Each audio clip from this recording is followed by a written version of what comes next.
This is the third video on internal site structure inside SEO Experts Academy.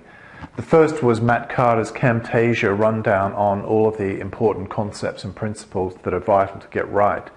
The second one, that is also in the basic area, is about building mini sites, and obviously lots of internet marketers have a strategy whereby they have a lot of mini sites rather than a few big authority sites. But now we need to move on to the big authority site, and this is an area I've been doing quite a lot of research into. And I'd like to report back kind of the findings of that now and the approaches that I'm using on authority sites that I'm building or have built.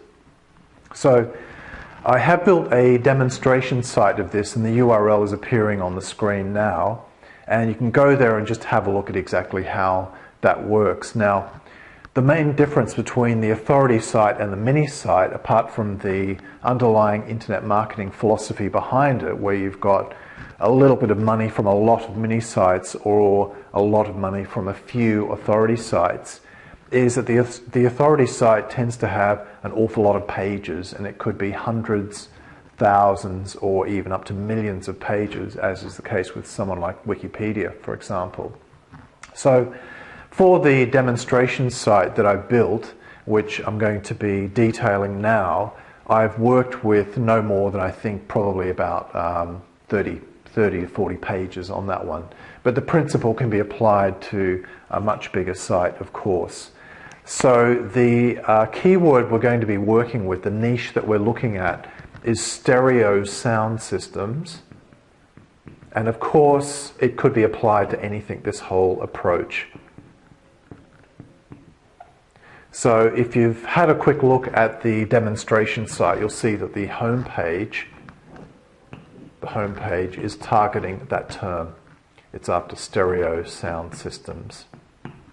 Now, the thing about a great authority site, and what makes them actually pretty difficult to beat rankings-wise when they get established, they're kind of almost impregnable.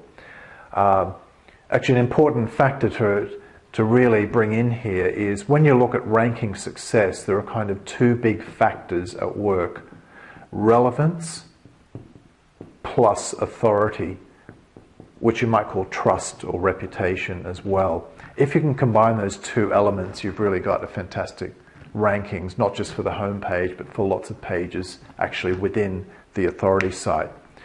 So in this stereo sound systems model here, we have quite a few different categories set up, and really at the heart of choosing these categories and even the pages in the categories is obviously great keyword research.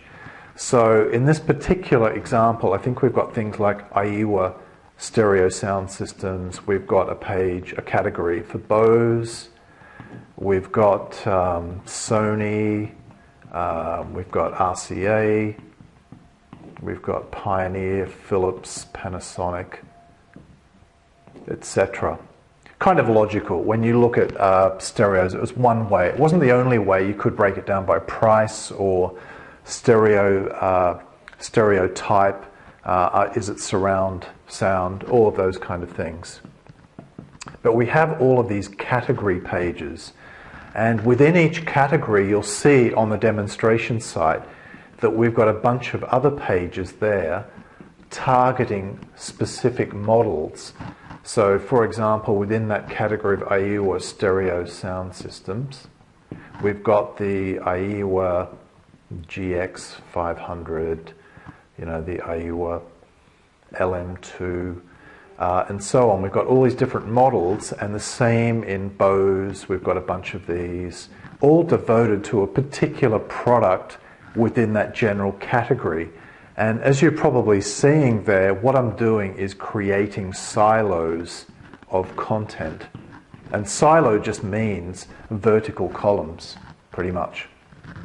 And of course, when we're talking about internal site structure, we are talking about how the site is organized, but fundamentally it's how the site is linked together. So we've got all these different silos with all these different products in here. And if you're not sure that that's effective when it comes to these kind of product things, just do a type in for a particular model number and just see how many Amazon results come up with no backlinks. It's amazing. They have really, really good coverage across the web purely from the internal linking within their own site.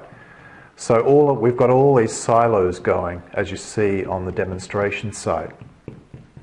Now what you should do, as you should on a mini site of course, if you've keyword researched these terms that have a good balance of maybe not too difficult SEO competition but good traffic, you obviously need to come in and build links to these pages, mostly with the anchor text that you want it to rank for. So external links coming into this page should have the anchor text of Aiwa GX500 or Aiwa LM2 and excuse me, Sony RX59 or whatever. You've got all those external links coming in. Now, as we're all kind of super busy in internet marketing and we tend to have a pretty short attention span on the whole, the question is, how can we actually link all that together in an easy way like a big, genuine authority site?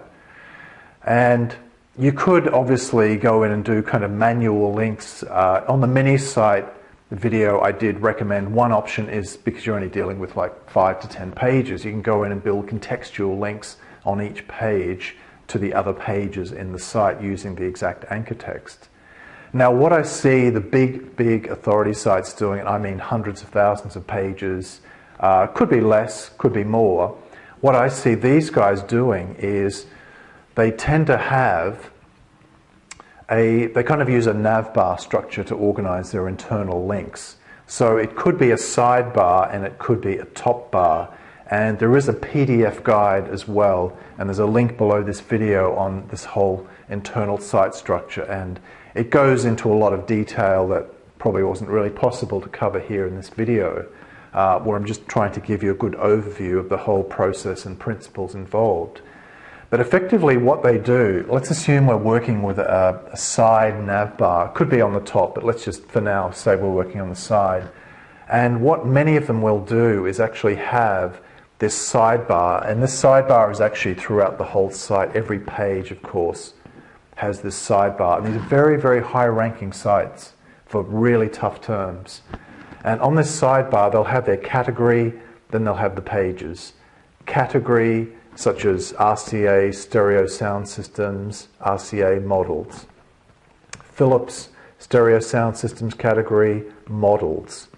So in effect, even though they do have these kind of silo structures sort of organized, they're creating this kind of huge unavoidable forest of links within the site, all with the kind of exact anchor text match going to each of these pages. It's pretty much impossible for bots hitting that site, coming through fresh backlinks or whatever, it's pretty much impossible for them to avoid hitting these pages and associating this page with being super relevant for Aiwa LM2. I mean, it's got hundreds or possibly thousands, or it might only be dozens, of other pages all pointing to that page that's been properly on-page SEO'd for that term, Aiwa LM2.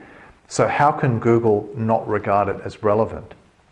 Now, the big objection I immediately get when I start to talk about this side navbar stuff and these site-wide links is the fact that we know in SEO circles that site-wide links are kind of poison. If you rent a blog roll link, or you pay for a footer link, or you get a footer link somewhere in there, and it's across the whole site, it doesn't actually do that much. Google seems to pretty much devalue sidebar links. And when I look at my experience with homepage backlinks, where we had the opportunity to test every possible position on the page, we tried blog roll links, we tried footer links, we tried fake blog comments, we tried real blog comments. Basically what we found was, in terms of those links on the page, the best position was contextual backlinks right within the main body of the article there. But there's a really crucial exception to that rule, and that is if these site-wide links are within your own site. If they point to your pages, Google is going to recognize and reward that right across the site. If these point out to external sites, and which obviously looks pretty much like kind of spammy paid links, kind of a no-brainer in a way for Google, they tend to get pretty much devalued. I haven't seen any good ranking success really with much of those. Contextual, for links going out, contextual is definitely where it's at, and that's what we use, of course, in homepagebacklinks.com. So this navbar structure can work extremely well, and I just see it on site after site after site. Big authority sites ranking for big insurance or finance terms or legal terms, medical terms, health terms, things like that. They have a very strong navbar structure replicated right across the whole site. Now, if you come along and get a web designer to build your authority site, they can probably integrate all of that for you. But it's kind of fiddly and it can take time. But it's definitely an option and one that you could use. But recently, because I was so frustrated with the lack of WordPress themselves having good plugins that did all of this kind of stuff, that I actually went out and had my own built. And the plugin that I built is called SEO Show Posts, and it's free for you inside SEO Experts Academy, so I'm not trying to sell you anything here. And there's a link to the installation video and how it works beneath this video. So it's actually kind of got two modes, this SEO Show Posts. You can come along and set it up to show category posts, category posts, category posts. And in fact, it might be that you want to deselect some and not show them all. And you can just go in, and it takes like all of 60 seconds to set up SEO Show Posts. Very, very simple. You can choose which posts or pages that you want to have showing on your sidebar across the whole site. So you can switch off categories. You can just have posts. Like on the mini site, it's quite often frustrating just to get WordPress to actually show all of your posts. You don't want categories, and on that recent posts widget that you drag into the sidebar, no matter what number you put in there, you can't get it to show all of your posts. SEO Show Posts does that easily. So it's got a couple of modes in its current form. Actually, I'm getting a few things done to it, adding nofollow and a few other bits and pieces. But even the version that exists now, the free one that you have access to, will work for mini sites just showing posts, or for a massive authority site showing categories and posts as well. And if you have a look at the demonstration site, you'll see exactly this plugin in action. And in fact, I'll do a short video at the end of this one, a short extra segment just showing it in action there. Now, the thing is, we can look at all of this work and go, why on earth am I going to do that? That just seems so much work. It's like many, many times a mini site kind of worth of work. Well, the reason that you would want to do it is because you're developing a long-term digital asset. And if you build this kind of site and you've got a good conversion model, whereby today you've got stereo sound systems, if you added a new category, which might be Blu-ray players or surround sound systems or noise cancelling headphones, this site now already will have all of this trust and authority, and many of these pages will be ranking very high and have kind of established their authority or reputation with Google. So when you come along and just add a brand new category, or even you just add new models here, and suddenly all of these sidebar links everywhere, there's a forest of links pointing to this new page. How quickly do you think that new post or page gets indexed, and how quickly do you think it gets some of the rub off from that trust and authority? And obviously you're going to use some external backlinks as well. You definitely need to do a lot of backlinking here. And in fact, by backlinking your category pages, you've got a good shot of getting those links on the search results page underneath, your site details. So building a big authority site definitely is a lot more work. It requires a lot more patience. It requires more resources. But you're building a great long-term digital asset. And it could be one that you literally keep forever. Or it could be one that in future at some time you sell. And big authority sites like this fetch a lot of money on Flippa.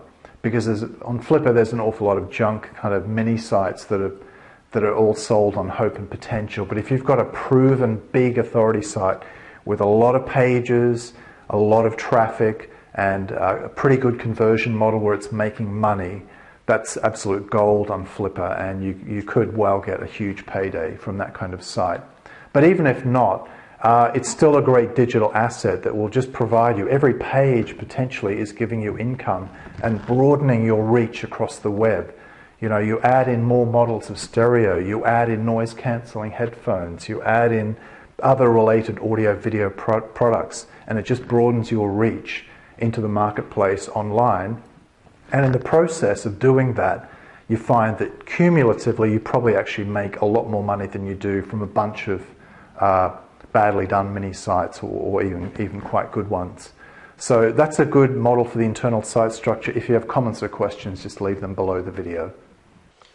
This is the demonstration authority site that I've built, and this one has been built using my WordPress plugin, SEO Show Posts. And you can see on the right hand side here how we have these category pages like Aiwa stereo systems, Bose stereo systems, JVC stereo systems, kind of all the category headings that I covered on the whiteboard. But notice how underneath we've got those specific product pages, and if we actually click on one,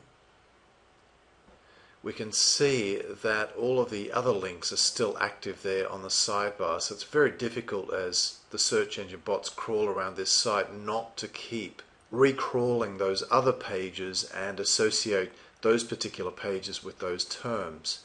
Now, of course, this could be applied to virtually any niche, but this is just to give you an idea of how a good authority, category driven, and kind of the architecture is set up for these different categories can be done. If you're not sure how to use that WordPress plugin, my WordPress plugin SEO Show Post, there is a demonstration video on installing it and setting it up underneath this one. Now, just to give you an idea of how other big authority sites use this kind of architecture, not necessarily in exactly the same way with WordPress. I did a search on the term auto insurance, and these were all of the top pages in the US for that term. And if we have a look at their particular navbar links, we can see here as we move to each one, they've got a link to those other terms that they're trying to rank for as well here, like condominium insurance and renters insurance and home insurance claims and so on. And if we actually go to any of those pages, any of those categories, we can see that that navbar with all those links remains. Now, we need to remember that Googlebot sees the page differently to a human viewer, so Googlebot can see all of those links under each tab, even though we would need to just click on them or hover over them to see them as well. And of course, one quick thing I should mention with your WordPress setup, if you're using SEO Show Posts or a different method for that authority structure, is that you do want to, of course, be building backlinks to all of these. And you also want to build backlinks to these category pages with a view to getting a site links listing on Google. Double listings have gone now, unfortunately, on Google, but quite often you will see good site links listings here that can often be achieved through backlinking, and typically it will be some or many of the category pages. So it's really important to go in and backlink those, and also make sure that your permalinks in WordPress has been properly set up and doesn't use the default one. So for example, if we click on this Aiwa one here and I just go up to the top, we can see that it's got the category URL here of Aiwa stereo systems and then the post URL there as well. By default, WordPress does not do that, so it's very important to make sure you've got the correct permalinks WordPress setup. So if we have a look at a few more of these insurance sites here, we can see this one at Nationwide, we can see all of these other particular pages that they're trying to rank for, and let's just see if we go to those pages what's happening in terms of site-wide navbar links. So we can see over here within that section they've got a bunch of other links that they want to link to, and nothing too exciting down the bottom there. So we've got this kind of subcategory section here, and within those different links going for them as well. And of course Googlebot can see under these tabs, so all of those will also be showing up here. Safe Auto Insurance, we can see they've got a bunch of links here for the specific terms they're trying to rank for, and interestingly I see this quite a lot on certain particular kinds of sites. They'll have their state link in there, like a US state as well, and that's right across the whole site, so it's very difficult for Googlebot to avoid that. On State Farm here we've got again kind of tabbed links, site-wide navbar links. Googlebot will see those as part of the links on the page, even though we can't until we hover there. So again, very difficult for the search engine bots to avoid that. Over here on Geico, let's just check. Again, kind of tabbed site-wide navbar links. Doesn't look like these guys are doing much in the way of page rank sculpting, because with SEO Quake and SEO for Firefox switched on, I'm not seeing any no follow links there. So if we went to that manage your policy, let's say we go to RV. So we're on that particular page, but that navbar remains intact. So in a way, Googlebot is seeing those as still kind of links on that page to a certain degree. The final one here on Esurance. So we can see under here a whole bunch of links that they're trying to rank for these pages. Condo insurance, life insurance, pet insurance, ATV insurance, and so on. Let's go to one of those pages. And we can see that that navbar, all those links are still active there. So if you have any questions or issues with using that WordPress plugin, it's not the only way to set up an authority site in this way with categories and posts using this sidebar area. But I just find with my WordPress plugin it's a pretty quick way of doing it. And hopefully those examples on the whiteboard give you a good insight to that kind of authority, category-driven site structure.